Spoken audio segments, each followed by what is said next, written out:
সকালের রুটিন ঠিক রাখার জন্য আর্লি মর্নিং উঠি। অক্লান্ত পরিশ্রম দিয়ে সংসারটাকে গুছিয়ে রাখার চেষ্টা করি।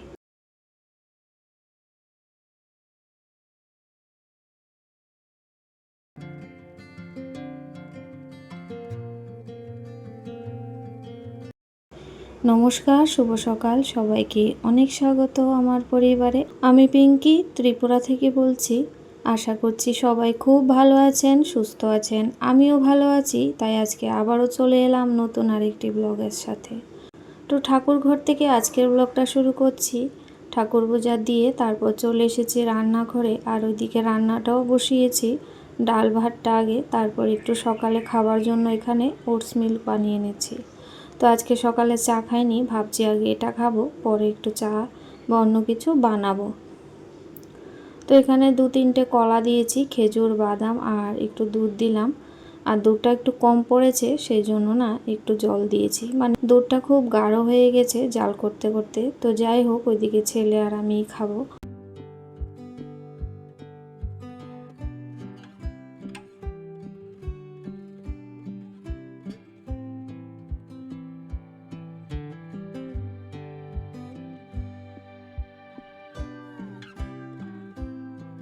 আজকে পনিরে দুটো সবজি বানাচ্ছি। একটা হবে তো পটল আলু দিয়ে ঝোল করব, আর সাথে কিন্তু পোস্ত সরষে দিয়ে পনির করব।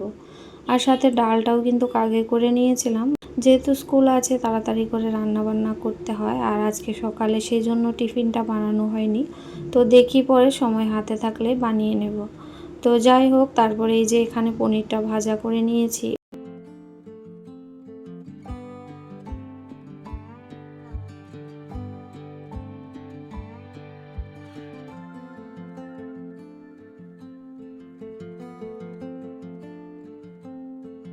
আর এদিকে মিক্সিতে টমেটো, আদা, কাঁচা লঙ্কা একটু পেস্ট করে নিয়েছিলাম, সাথে সমস্ত যা গরু মশলা থাকে সবটাই কিন্তু দিয়ে দিয়েছি।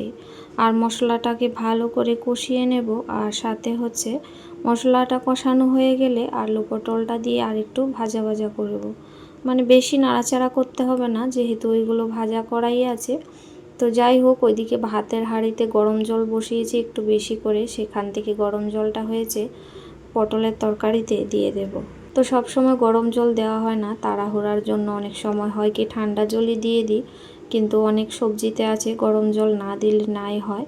যেহেতু পটলটা আর আলুটা সেদ্ধ হয়ে গেছে আগে থেকেই, তো সেই জন্য একটু গরম জলই দিলাম। আর ঝোলটা কিন্তু বেশি থাকবে না, একটু সময় পরে শুকিয়ে যাবে। আর ঘরে বানানো যে গরম মশলাটা ছিল সেটা দিয়ে দিলাম।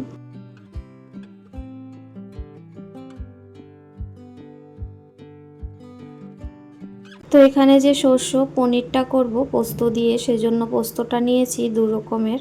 আর একটু নুন, কাঁচা লঙ্কা দিয়ে ভালো করে বেটে নিচ্ছি। তারপর হয়েছে সরষেটা তুলেই পোস্তটা বাটবো, না হলে একসাথে বাটলে পরে খোসাটা তো থাকবে। তো একটু চেলে নিতে হবে সরষেটা বাটার পর। চেলে নিলে হচ্ছে কোনো রকম গ্যাস অম্বল কিন্তু কিছু হয় না। আর চেলে না নিলে আমি দেখেছি খুব গ্যাস অম্বল হয়ে যায়।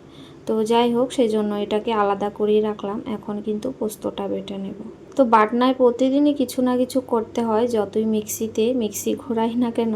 কিন্তু এই যে বাটনার মধ্যে বাটনা বেটে যে মশলার টেস্ট, সেটা কিন্তু যত কিছুই করো না কেন সেটা কিন্তু পাওয়া যায় না। এই আগেকার দিনে তো সমস্ত কিছু বাটাবুটি করেই হতো, কিন্তু এখন যে সময়টা তাড়াহুড়ার জন্য কিন্তু আমরা এই সমস্ত করে থাকি মিক্সিতে। তো যাই হোক, তারপরেও প্রতিদিন কিছু না কিছু কিন্তু আমি বাটাবুটি করি।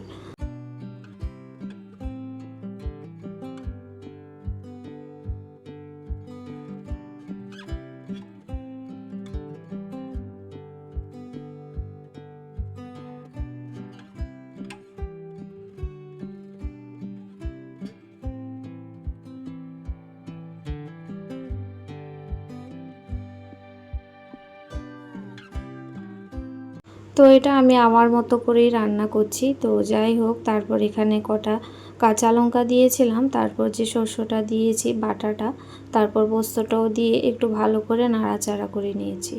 তো ঝোলটা একটু বেশি বেশি লাগছে। তো এই পোস্ত শস্যর ঝোলটা আমার ছেলে ভীষণ পছন্দ করে খেতে, সেই জন্য একটু ঝোল ঝোল রেখেছি। আর একটু পরিমাণ কিন্তু কাঁচা সর্ষের তেল দিয়েছি, একদম অল্প। মানে যাই হোক, তারপরে কিন্তু আমার রান্না বান্না এখানে হয়ে গেছে। তো তারপরে একটু হয়েছে আটা মেখে নিয়েছিলাম বেশি করে, কালকের জন্য হয়ে যাবে। আর কয়েকটা হয়েছে, ঘি দিয়ে রুটি ভেজে নিয়েছি, সাথে চা করলাম। এখন কিন্তু আমরা সবাই মিলে খেয়ে নেব। আর এই প্রতিদিন আটা মেখার যে ঝামেলাটা, সেটাও কিন্তু কম না। আর ওইদিকে বাসনকুসন মেজে হচ্ছে সমস্ত কিছু গুছিয়ে রেখেছি।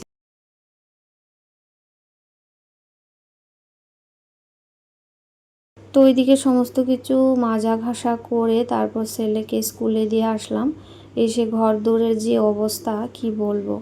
এই যে সকাল থেকে একটানা এই অক্লান্ত পরিশ্রম কিন্তু 5টার আগে ওঠার কারণেই হয়। তো চেষ্টা করি প্রতিদিনই 5টার আগেই ওঠার, এখন আর অ্যালার্ম দিতে হয় না, তার আগেই কিন্তু উঠে পড়ি। তো এই তাড়াতাড়ি ওঠার কারণে কিন্তু আমার কাজগুলি সময় মতো হয়ে যায়। আর ছেলেকে স্কুলে দিয়ে আসি, এসে এখন কিন্তু ঘরদোরগুলো আজকে সকালে গুছাতে পারিনি, সেই জন্য বিছানাপত্তর এখন সবটাই কিন্তু গুছিয়ে নেব।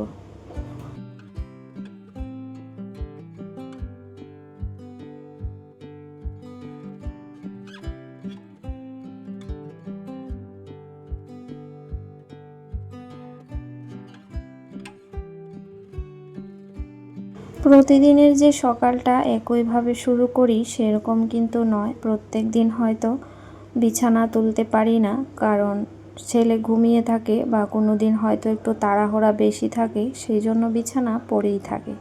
ওই সময় বুঝেই কিন্তু সব কাজগুলা করি। গতকালকের ভিডিওতে ভয়েস ছাড়া ব্লগটি দিয়েছিলাম, তারপরে কিন্তু আপনারা অনেকেই আছেন খুব সুন্দর সুন্দর কমেন্ট করেছেন, আপনাদের মূল্যবান সময় দিয়ে আমাকে অনেক ভালোবাসা দিয়েছেন, সেটা দেখে কিন্তু খুব ভালো লেগেছে। তো যাই হোক, অনেক ভালোবাসা আর অসংখ্য ধন্যবাদ সবার জন্য এইভাবেই সাথে থাকার জন্য, আর হচ্ছে মিষ্টি মিষ্টি কমেন্ট করার জন্য। আজকে বাইরে কিন্তু বেশ ভালো রোদ্দুর উঠেছে, রোদের খুব তাপ। অনেক দিন ধরেই কিন্তু বৃষ্টি হচ্ছিল বলে রাতের বেলাটায় বেশ একটু ঠান্ডা ঠান্ডা পড়েছিল। তো সেই জন্য না কাঁথা কম্বল গায়ে দিতে হয়েছিল। তো কাঁথা কম্বল কয়েকটা বিছানায় বেশ হয়েছে। তো যাই হোক, মাঝে মাঝে এরকম বৃষ্টি হবেই। তো ওইদিকে কাপড় চোপড় রোজ আমি সাইডগুলোতে ভাঁজ করে রাখি, আর ছেলে কিন্তু একটা জামা প্যান্ট নামাতে থাকে, তারপর কিন্তু সবগুলো আগোছালো করে দেয়। তো প্রতিদিন এইভাবে কিন্তু আমি গুছিয়ে রাখি। আর এরকম আগোছালো দেখতে একটা বিরক্তিকর লাগে আমার, আর ভালো না লাগলেও কিন্তু সেই কাজগুলা করতে হয়। আর ঘরের মধ্যে বিছানা আনলা এইসব গুছানো থাকলে কিন্তু পুরো ঘরটাই কিন্তু পরিপাটি মনে হয়। আর ঘরের মধ্যে না সারাদিন কাপড় চোপড় শুধু ধোয়া কাচা ভাঁজ করা বেশ সময় লেগে যায়। ধোয়া কাচা করতে যতটা সময় না লাগে, সেগুলোকে ভাঁজ করে আবার জায়গা রাখতে বেশ একটা বিরক্তিকর কাজ মনে হয়। তো যাই হোক, তারপরেও কিন্তু সে কাজগুলো তো করতেই হবে, না হলে মনে হবে যে কি কাজ করলাম।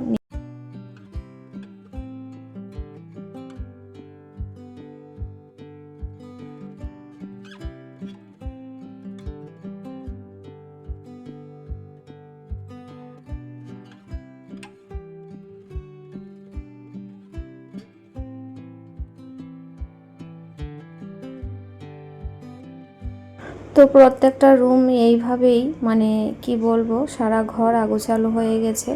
আর এই রুমটাও কিন্তু গুছিয়েছি অফ ক্যামেরাতে। তো ওইদিকে বারবার মানে সমস্ত কিছু ভিডিও একদম ভর্তি হয়ে গেছিলো বলে, তো সেগুলো কিছু ডিলিট করলাম।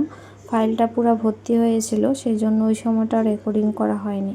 তো যাই হোক, তারপরে এই ঘরটাও কিন্তু সমস্ত কাপড় চোপড় ওইখানে ছিল, গুছিয়ে রাখলাম। আর জানলায় কিছু আছে, ওই যে স্কুল থেকে এসে একটু ভেজা থাকে কাপড় চোপড় একটু মেলে দিই, আর না হলে না ঘামের জামা কাপড় এভাবে রাখতে ভালো লাগে না। তারপরে এই যে ফুলদানিটা যখন ঝাড়তে যাই এভাবে করে কিন্তু বেঁকা হয়ে যায়, কিন্তু ফুলদানি এই যে উল্টো করে যখন ঝাড়ঝুড় করা হয় তখন কিন্তু একটুও বাঁকা হয় না। তো যাই হোক, এই রুমটাও কিন্তু আমি ভালো করে ঝেড়ে পরিষ্কার করে নিয়েছি। আর সোফাগুলির মধ্যে ওই যে লাইট জ্বালানো থাকে রাতে, ছোট ছোট পোকা এসে উড়ে পড়ে থাকে।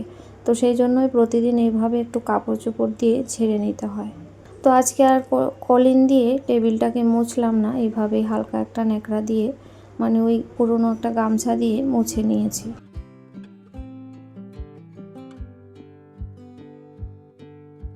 তো বন্ধুরা, আজকের মতো ব্লগটি এখানে শেষ করছি। আগামী দিন আবারও আসবো নতুন আরেকটি ব্লগের সাথে। ততক্ষণ পর্যন্ত সবাই খুব ভালো থাকবেন, সুস্থ থাকবেন, এভাবেই সাথে থাকবেন সবসময়।